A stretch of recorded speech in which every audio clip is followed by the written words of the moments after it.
Não toquei o botão.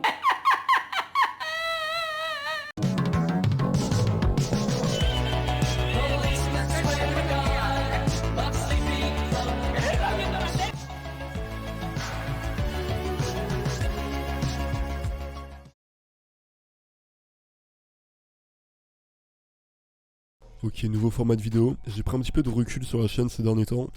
Et en regardant un petit peu derrière, je me rends compte que je parle uniquement de rap US. J'ai parlé une fois de rap FR, c'était donc ma toute première vidéo. C'était une analyse de Ce Monde est cruel de Vald.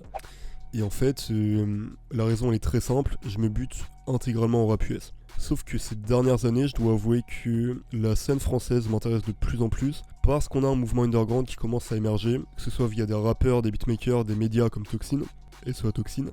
Voilà, la scène underground, je trouve que depuis environ 2 ans, commence à vraiment se développer. Et j'ai vraiment le sentiment qu'on est à l'aube d'une énorme vague underground. Je sens que le mouvement va péter quoi. Du coup, ces dernières années, il y a beaucoup d'artistes underground qui ont émergé. Et mon but avec ce format, ça va être de les mettre en avant. Du coup, ce nouveau format, il a une double utilité. Premièrement, ça me permet de partager mes goûts, mes découvertes. Et de vous parler un petit peu de rap français parce que c'est vrai que j'en parle globalement pas du tout sur la chaîne. Donc un petit format dédié au rap FR. Et deuxièmement, mettre en avant des gars qui méritent beaucoup plus de visibilité. Ce format, je vais le faire de manière très aléatoire, ça dépend des sorties, de mes goûts, des découvertes, de ce que vous me proposez dans les commentaires.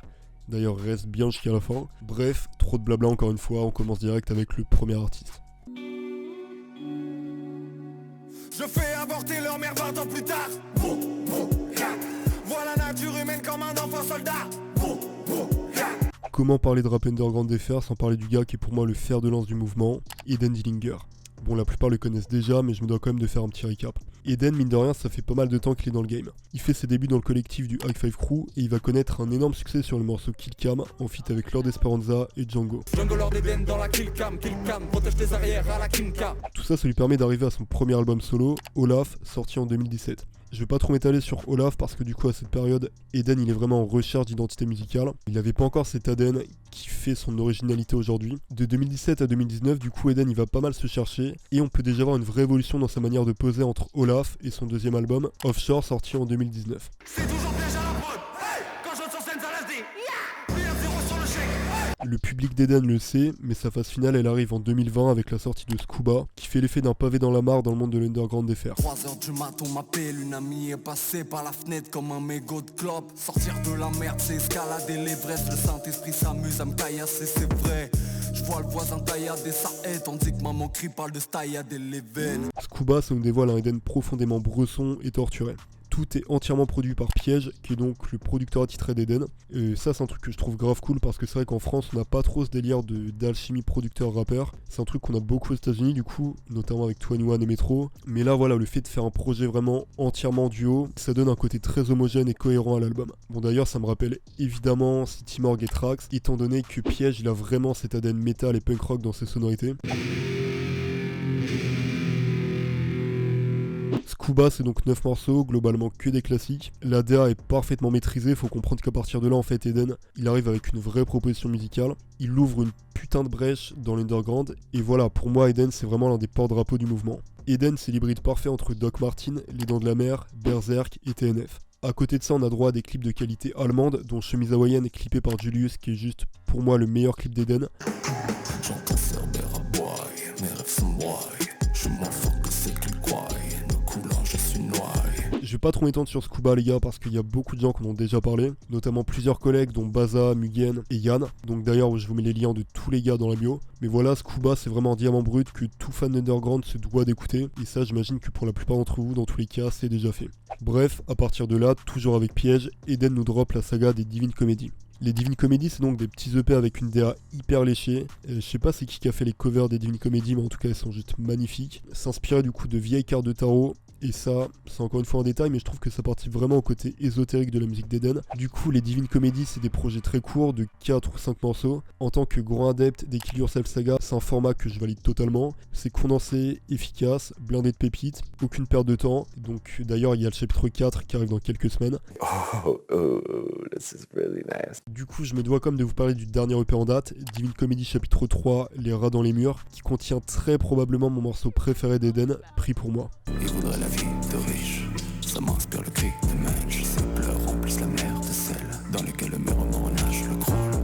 Mon innocence a fait bon départ, me suis quand je rentre la clé dans la porte. Je revois tous les mauvais souvenirs remplacés dans l'appart. Quand la brique dans le mur devient pavé dans la mare. Tu l'as compris, Eden Dillinger il est actuellement sur une très bonne pente. Pour moi c'est simple, depuis Scuba c'est vraiment sans faute. Musicalement ça reste hyper cohérent. Piège ajoute une vraie homogénéité tout en se renouvelant à chaque fois. En plus de ça je dois avouer que lyricalement et en termes de perf ça reste vraiment très solide. Et il faut quand même avouer qu'Eden a une très grosse polyvalence. Le gars sait faire des gros bangers bien gras sur gros riffs de guitare. Des bails vachement explosifs comme Recherche. Que l'on me ramène les coups, le but me rappelle l'échec et je sais que la réussite a un goût de marde. Des morceaux vraiment plus martelés et limite un hymne en fait comme Abyss. Et à côté de ça, faut quand même avouer qu'Eden excelle dans les morap.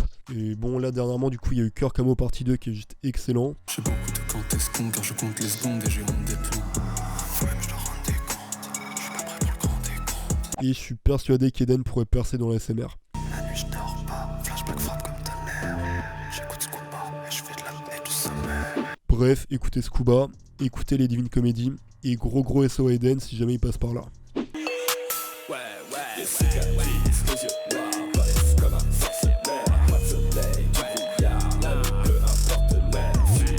Sous assis. J'arrête, je l'ai découvert l'année dernière grâce à Blaviken, morceau tiré de son premier projet officiel, Ronin.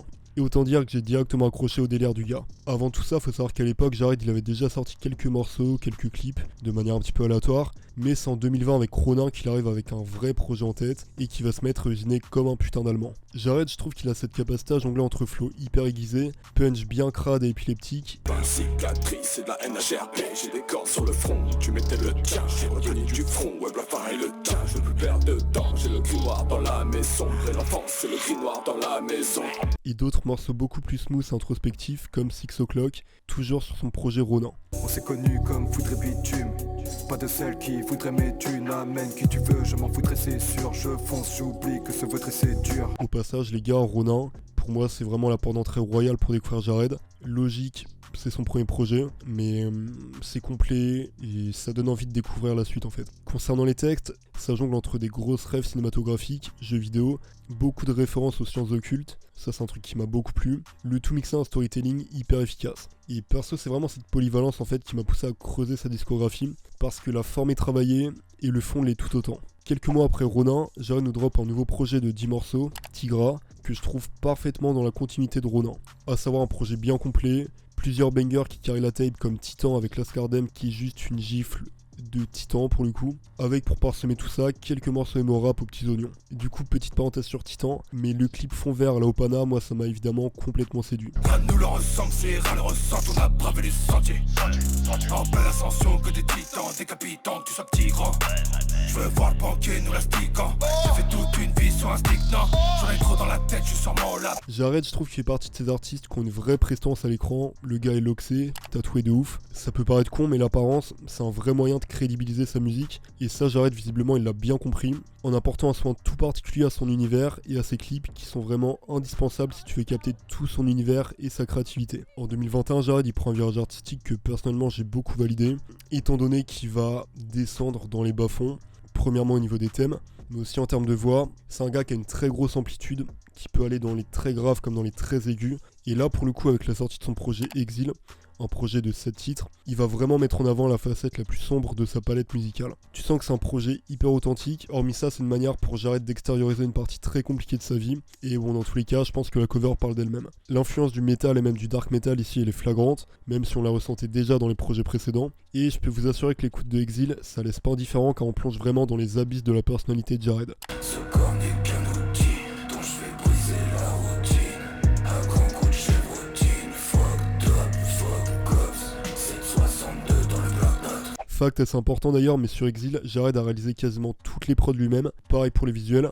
Donc voilà, Exil c'est vraiment un projet presque entièrement autoproduit quoi, tout est fait par Jared. L'image de la cover d'ailleurs c'est une photo qu'il a pris sans penser la mettre en tant que cover au final plus tard. Et en vrai pour ces raisons moi je pense que c'est mon projet préféré de Jared. Et d'ailleurs c'est vrai que le fait d'avoir fait les prods, la cover, le mixage et le record, ça lui permet d'avoir une vraie cohérence en termes de DA dans ce projet. Les tracks s'enchaînent vraiment toutes seules. Dis-moi sens-tu le froid de la lame qui vient ouvrir ton 42, qui vient mettre un terme au vacarme. Il y a a quelques semaines, du coup, Jared il nous a dévoilé Ça ira mieux demain, on se l'est dit hier, un projet particulièrement malsain, sombre, déstabilisant, qui suit le fil rouge développé dans Exil. On est donc encore une fois sur un projet très très dark. Coup de couteau dans l'arcade, ouais, quand les péteurs dans la cave. Non, dans ce malsain, je fais du repos, je n'ai que faire de leur code. Fuck, je suis que passant, pas dans sa peau, descends dans du bordel, hey. Bref, Jared c'est un gars que je suis de très près depuis son premier projet Ronin, et je peux vous certifier qu'en l'espace d'un an, le gars a une évolution musicale vraiment notable. 4 projets hyper solides avec selon moi 2 phases bien distinctes. Ronin et Tigra qui font office de vitrine en étant très complets et remplis de bangers. Et Exil et Ça ira mieux demain, se l'est dit hier, qui sont des projets bien plus intimes, très très axés métal, très très bresson, mais tout aussi pertinents et qui apportent une vraie évolution musicale. D'ailleurs, cette théorie sur l'évolution musicale continuelle de Jared, elle est confirmée parce que je tiens des services secrets que le 21 mai, il va nous drop la première partie de Takotsubo, une série de projets qui mettront en avant une facette cette fois beaucoup plus chantonnée, autotunée et harmonieuse de Jared. Et je vais pas trop en dire, mais sachez qu'il a encore beaucoup de balles dans le barillet. Voilà les gars, j'ai mis tous ses réseaux dans la bio, allez lui donner la force qu'il mérite. Streamer son dernier projet, pareil, je vais mettre le lien. Gros big up à mon gars Jared, et je te souhaite que du bon pour la suite. J'ai l'apprenti de Holden Lavé, Undertaker, je viens que d'être valet. T'es sur ma liste alors t'es condamné. Depuis la pluie, ça va aller. Fils de pute, à tous ceux qui voulaient pas me voir péter. Je suis pire qu'un film de cul, ça hurle, ça crie, car tout est noir en effet. Je devais forcément vous parler de l'Antesquad. Et si tu me follow sur Instagram, t'as sûrement remarqué que je les ai déjà partagés plusieurs fois en story. L'Antesquad, c'est un duo composé de 2 rappeurs habitant à Braine-l'Alleud, en bordure de Bruxelles. J'ai nommé Denza et Lost Boy Memphis. Vous l'entendez directement à leur blaze, les 2 gars sont énormément inspirés de la scène rap sudiste des années 90. Denza et Lost Boy sont évidemment des grands fanatiques de la 3-6, et c'est un speed purement funk et dirty south, rempli de samples aux petits oignons. Tu la remarques instantanément quand tu jettes une oreille à leur musique. Antesquad, le casse du siècle. On chasse l'espèce avec un bon soucieux. Les inspi majeurs de Denza, ça va donc être Koopstack Nika ainsi que Rubida Cherry des Suicide Boys. Du côté de Lost Boy Memphis, on peut noter une grosse influence de Scream, naturellement Lord Infamous, ainsi que Tommy Wright. Bref, tu l'as compris, les gars baignent dans l'horrorcore et se butent à la funk depuis toujours. Pour ce qui est du storytelling, faut savoir que Denza il rappe depuis très longtemps, et au fil du temps, c'est lui qui va finir par faire tomber Lost Boy dans la potion magique, en l'initiant au rouage du métier. Rapidement, les deux deviennent super complémentaires et après de mûres réflexions, ils décident de fonder l'Antesquad. D'ailleurs, pour ce qui est de l'origine du blast, pas besoin de chercher bien loin. Hanté, c'est simplement pour symboliser que les gars sont hantés et ça colle évidemment avec tout ce délire horrorcore que je vais un petit peu vous détailler plus tard. Du coup, rapidement, Denza et Lost Boy fondent l'Antesquad. Et au passage, ils en profitent pour monter leur propre label, Cerber Records, avec leur gars Sodan en tant que manager. Fin 2020 et après un taf acharné en stud, et ça je peux vous le certifier car j'étais déjà en contact avec Lost Boy pendant cette période, le duo drop son premier projet, une tape de 10 titres au doux nom de Suicide Collectif. Le projet est parfaitement brutal, Denza et Lost Boy sont là pour renverser les codes et poser leurs couilles sur le comptoir. Oh alors. Et je vous laisse direct avec le premier morceau de la tape, Hades, qui fait office d'une bonne carte de visite pour cerner leur délire. Je marche sous des crânes, je vise les omoplates, car y a plus d'hommes en place. Tu marches ou tu calmes. Je suis prêt pour scandale. Ces putes se baladent avec la coke dans le zen comme Van Damme. Tu l'as compris, l'Antesquad, c'est donc 2 mecs parfaitement déter. L'alchimie entre Denza et Lost Boy est hyper naturelle, c'est super énergique. Lyricalement, si vous aussi vous êtes fan d'occultisme, croyez-moi, vous aurez de quoi graille. Démoniaque, j'ai fui les ténèbres, j'y vis. Ne me teste pas car je vais t'enlever la vie. J'ai recouvert de sang comme Gary. J'ai l'apprenti de Holden Lavé. Et puis il y a constamment cette ambiance old school, crade et dégueulasse qui rend leur musique super oppressante et mystérieuse. C'est vrai que quand tu les écoutes, il y a ce côté très américanisé parce qu'il y a des vieux samples et des adlibs qui rappellent la 3-6 avec une sauce un petit peu FR, enfin belge pour le coup. Et là où la funk francophone pourrait paraître gênante sur le papier, Denza et Lost Boy arrivent à parfaitement l'exécuter, le tout mêlé à une technique qui s'affine de projet en projet. En parlant de nouveaux projets d'ailleurs, il y a maintenant un mois, le squad nous a drop sa 2e mixtape, plus généreux cette fois-ci avec pas moins de 14 tracks au programme. Ça s'appelle Cerber, ref évidemment à leur label, et j'ai envie de dire que c'est encore plus diabolique que leur premier projet. Honnêtement, cette tape elle est excellente, cette atmosphère et cette DA bordélique et bresson elle est toujours présente, et pourtant tout paraît encore plus maîtrisé et millimétré. 34 hors des M7, Pentacle avec des bougies fleuries. Vent Jésus-Christ aux âmes perdues, mon père l'ammoniaque est béni.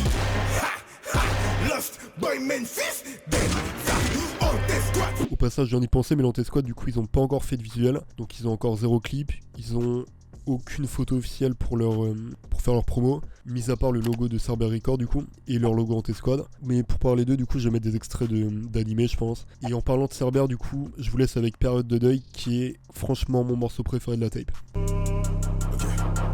L'apocalypse à nos portes, les démons l'emportent. Autour de moi je vois des personnes en flammes qui m'escortent. Cerber, ça permet donc à l'Anti-Squad de solidifier leurs appuis et de se positionner comme de très bons meneurs de jeu concernant la funk francophone.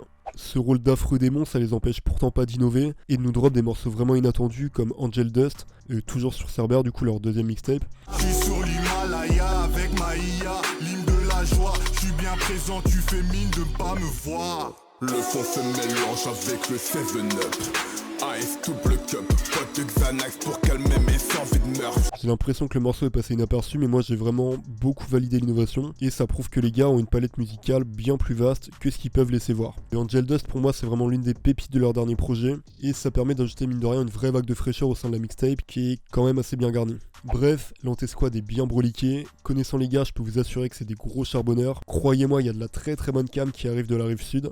Enfin plutôt de la rive est pour le coup. Ah ouais, je vais te faire une visite téléguidée. Petit teaser, Denza et Lost Boy sont en train de charbonner sur une toute nouvelle série d'EP. Je vous ai parlé du côté dégueulasse de leur musique tout à l'heure, c'est pas pour rien. Ils ont une sorte de champ lexical qui tourne autour de la dégueulasserie, qui est propre à ce côté funk un petit peu devil shit.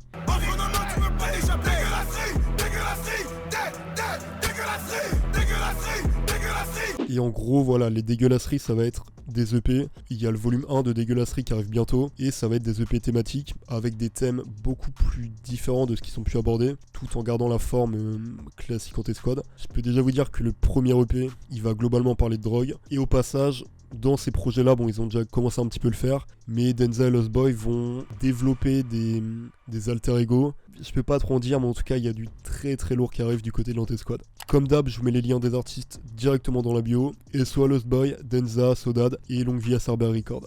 Voilà pour ce premier épisode. J'espère vraiment que t'as kiffé. Je le répète, mais je mets tous les réseaux des gars dans la bio, donc leur Insta, leur SoundCloud, Spotify. Moi, ça me fait plaisir de parler d'artistes dont j'ai pas trop l'occasion de parler, notamment des Français. Et bah voilà, moi si je peux apporter un petit peu de force à Jared, l'Anti-Squad, Eden beaucoup moins j'imagine parce qu'il a déjà un gros public et je pense que la plupart d'entre vous le connaissent déjà. Mais voilà, moi ça me fait plaisir de ouf. Je vous l'ai dit, ce genre de petit concept, je pense que je vais le faire peut-être une fois tous les 3 mois. Dans les commentaires les gars, je sais très bien que vous aurez plein d'idées, donc donnez-moi des idées d'artistes underground FR pour les prochains épisodes. Bombardez dans les commentaires.